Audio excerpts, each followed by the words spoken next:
Hello दोस्तों, मैं हूँ आपका दोस्त आर के और ये हमारा YouTube channel share market latest news with R के।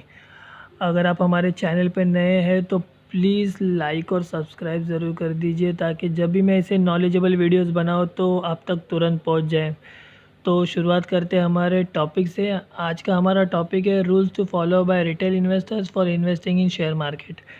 जैसे कि आप सब जानते हैं, हम जैसे जो रिटेल इन्वेस्टर है जो मार्केट में बहुत अच्छा पैसा नहीं कमा पाते, क्योंकि जो हमारी छोटी छोटी गलतियां है जो हमें अपने प्रॉफिट से दूर रखती है। तो क्या रूल्स है, क्या स्टेप्स हमें फॉलो करने चाहिए इन्वेस्टमेंट करते टाइम या ट्रेड करते टाइम, उस पर आज हम बात करने वाले हैं। तो फर्स्ट जो रूल है, do not borrow money for investment और ट्रेडिंग। और जैसे कि आजकल मार्केट में न्यूज़ रहती है या हमें हर वक्त बताया जाता है कि कैसे विजय केडिया जी और बहुत बड़े बड़े जो इन्वेस्टर है वो कैसे उधार पर पैसे लेकर मार्केट में आए थे और आज वो करोड़ों का पोर्टफोलियो चला रहे। पर तभी मैं आपको बताना चाहूँगा, तभी का जो समय था वो अलग था, आज का समय अलग है।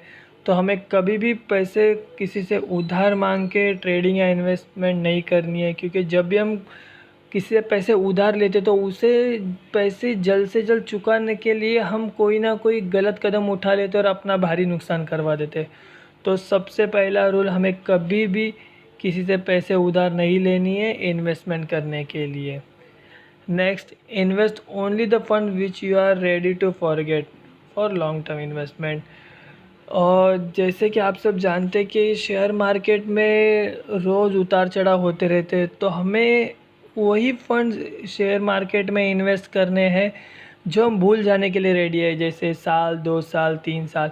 अगर आपके पास अगर 1 लाख रुपए आपके अकाउंट में है तो आप 10,000 से ही इन्वेस्टमेंट शुरू कीजिए। ऐसे अमाउंट जो आपको कभी भी तुरंत ज़रूरत ना पड़े, अगर आपको कोई फाइनेंशियल नीड हो, कोई मेडिकल इमरजेंसी आ जाए, तो ऐसे कुछ भी अगर रिक्वायरमेंट हो तो आपको उस फंड्स को हाथ लगाना ना पड़े। इसलिए आप कभी भी ऐसे ही फंड्स, वही फंड्स आप शेयर मार्केट में इन्वेस्ट करें जिसकी आपको हाल फिलहाल तो ज़रूरत ना पड़े। Third, do not invest more than 10% for your capital in one particular stock in first shot. देखिए, बहुत बार ऐसा होता है कि हम किसी पर्टिकुलर शेयर में इन्वेस्टमेंट कर देते हैं, बल्कि अच्छी न्यूज़ होने के बावजूद भी वो शेयर गिरने लग जाता है। तो ये सब ऑपरेटर्स खेल होता है। तो इसके लिए जब भी आप कभी कोई इन्वेस्टमेंट प्लान बनाए तो कभी भी एक ही शेयर में तुरंत अपना पूरा पैसा ना डालें।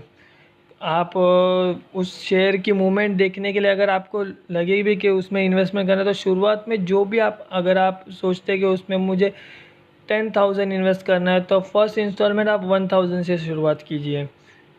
तो अगर वो शेयर गिर रहा है तो और एक्यूमुलेट कीजिए, और थोड़ा गिर रहा है और एक्यूमुलेट कीजिए। तो स्टेप बाय स्टेप उसमें इन्वेस्टमेंट बढ़ाइए, ना कि एक ही बार 100% इन्वेस्टमेंट करके। तो इस तरह आप जो लॉस हो रहा है उसे जल्दी से आप ये कर पाएंगे, स्क्वायर ऑफ कर पाएंगे। और अच्छे से धीरे धीरे धीरे धीरे आपकी जो एवरेज प्राइस है वो भी कम होते जाएगी, और जब वो शेयर दौड़ना चालू करेगा तो आप जल्दी से उससे रिकवर होके अच्छा प्रॉफिट भी बना पाएंगे। फोर्थ पॉइंट हमारा, invest in only large cap and market leaders. कभी भी आप इन्वेस्ट करने जाएं तो जो भी लार्ज कैप कंपनीज होते हैं या मार्केट लीडर, किसी भी अगर सेक्टर में आप जाएंगे तो उस कंपनी, उस सेक्टर के जो लीडर्स है उनमें ही आप इन्वेस्ट कीजिए। तो आपका जो रिस्क फैक्टर होता है वो बिल्कुल कम हो जाता है। जैसे अगर बैंक्स में आप इन्वेस्ट करना चाहोगे तो मार्केट लीडर HDFC है। अगर आप ऑटो सेक्टर में जाते हो तो टाटा मोटर्स है, M&M है, इस तरह से। और अगर आप कोई IT कंपनी में इन्वेस्ट करना चाहते हो तो TCS है, विप्रो है, इन्फोसिस है, ऐसे बड़े नाम और बड़े कंपनी के साथ ही आप इन्वेस्टमेंट शुरू कीजिए। तो आपका रिस्क फैक्टर बहुत ही कम रहेगा और आप अच्छे, भले आप ज़्यादा ना प्रॉफिट कमा पाए पर आपकी जो हार्ड कमाई हुई मनी है वो आपकी सिक्योर रहे और आपको कम से कम लॉस हो। कभी भी आप पैनिक होके सेल मत कीजिए और लॉस मत बुक कीजिए। अगर वो लार्ज कैप है तो वो ज़रूर आपको लंबे समय में प्रॉफिट ही निकाल के देगा। Fifth, do not rush to buy stock on news basis. Remember one thing always, what you know is known by others as well. आजकल इंटरनेट का ज़माना है, कोई भी न्यूज़ पलक झपकते 1-2 मिनट के अंदर ही पूरे दुनिया में पता चल जाती है। तो कोई भी अगर आप इन्वेस्टमेंट डिसीजन ले रहे हो ऑन न्यूज़ बेसिस, तो कभी भी ये गलत फहमी में ना रहे कि जो आपको पता है वो सिर्फ आप ही को पता है, वो पूरी दुनिया को पता है। तो कोई भी डिसीजन ऐसे मत लीजिए कि आज ये मैंने खबर पढ़ लिया, अरे हाँ कल तो ये शेयर दौड़ने वाला है, कल मैं इन्वेस्ट कर दूंगा और मुझे अच्छा खासा मुनाफा हो जाएगा। नहीं, ऑपरेटर्स भी मार्केट में एक्टिव होते हैं। वो इसी चीज़ का फ़ायदा उठा के जैसे ही शेयर 8-10% दौड़ जाएगा, वो उसमें भारी गिरावट कर देंगे। और फिर हम जैसे रिटेल इन्वेस्टर जो होते हैं, वो जो ज़्यादा पैनिक हो जाकर अपना लॉस बुक कर लेते हैं और वहीं पर ये लोग अपना प्रॉफिट कमा लेते हैं। तो कभी भी कोई अगर न्यूज़ आ रही है तो उस बेस पर आप बाइंग डिसीजन मत लीजिए। और अगर आप लेते भी हैं तो स्टॉक होल्ड करें। हो सकता है शुरुआत में गिरावट हो, पर लॉन्ग टर्म में अगर वो शेयर अच्छा है और आपने ठीक से रिसर्च की हुई है तो वो शेयर कभी आपको लॉस नहीं देंगे। 6, try to buy discounted price and be in it for at least 3 month.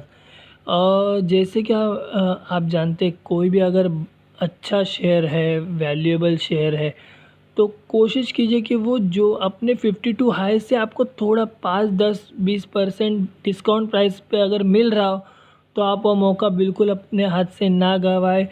बिल्कुल ना रुके कि वो और गिरे। आप जैसे मैंने इसके पहले भी आपको बताया, आप धीरे धीरे एक्यूमुलेट करना चालू करें।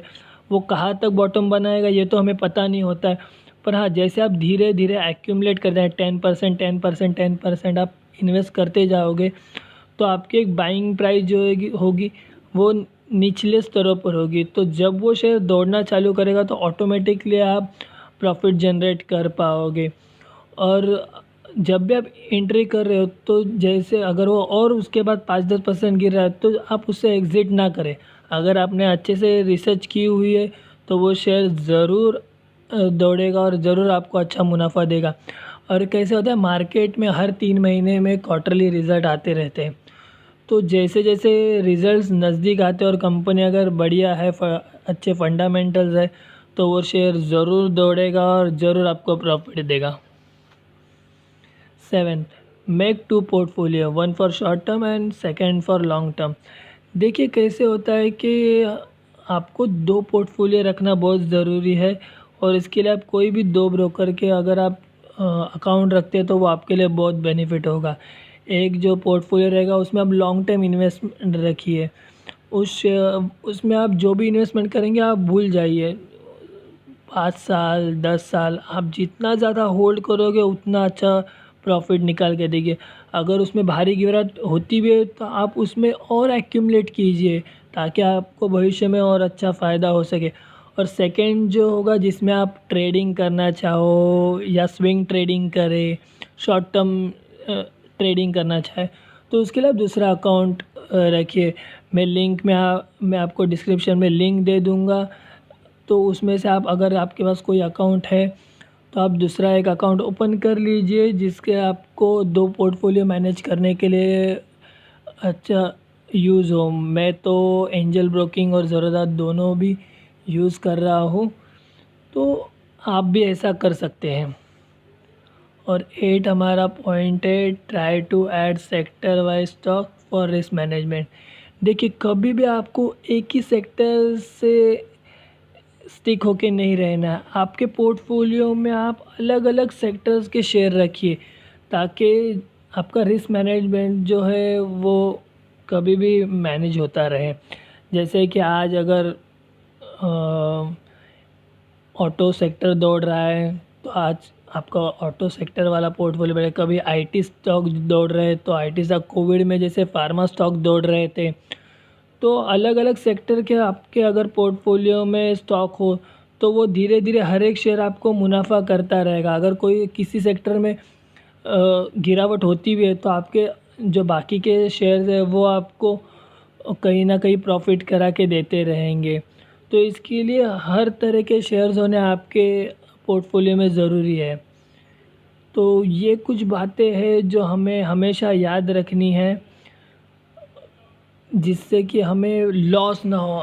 और अगर आप नए निवेशक हैं तो प्लीज़ इन चीज़ों को नोट डाउन करके रखिए, और मैंने जो बताया इसी चीज़ों को याद कर अगर आप ट्रेड करें और अच्छे से लॉन्ग टर्म पोजीशन होल्ड करें तो आपको कभी नुकसान नहीं होगा।